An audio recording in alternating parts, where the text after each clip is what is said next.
Bonjour à tous, même si on est d'accord pour dire qu'il ne faut pas attendre la Chandeleur pour manger des crêpes, oui parce que je suis gourmande, j'avais quand même envie de vous partager ma recette de crêpes inratable, c'est parti.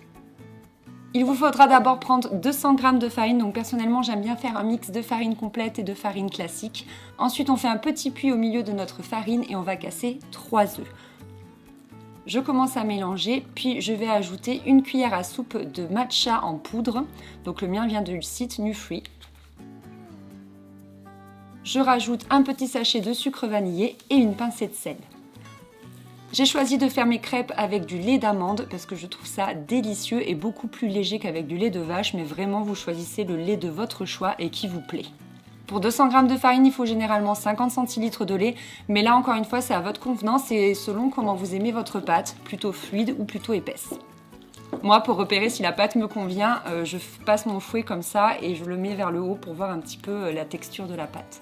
Je mets ma poêle à chauffer à l'avance histoire qu'elle soit vraiment bien chaude et je vais l'huiler un petit peu avec cet ustensile ou un pinceau, ça dépend ce que vous avez, ou même un sopalin. Et je préfère prendre de l'huile de coco plutôt que du beurre. Et c'est parti, on va pouvoir faire nos crêpes. Petite astuce, quand le rebord se craquelle un petit peu et remonte comme ceci, ça veut dire que votre crêpe est cuite et que vous n'avez plus qu'à la retourner.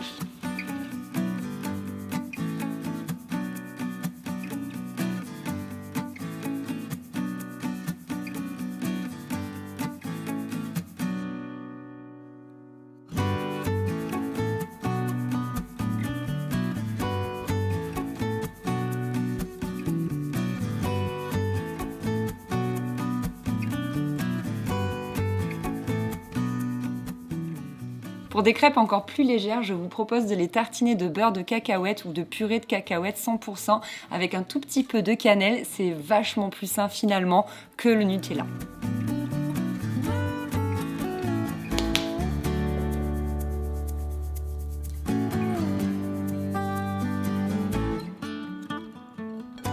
Bon appétit!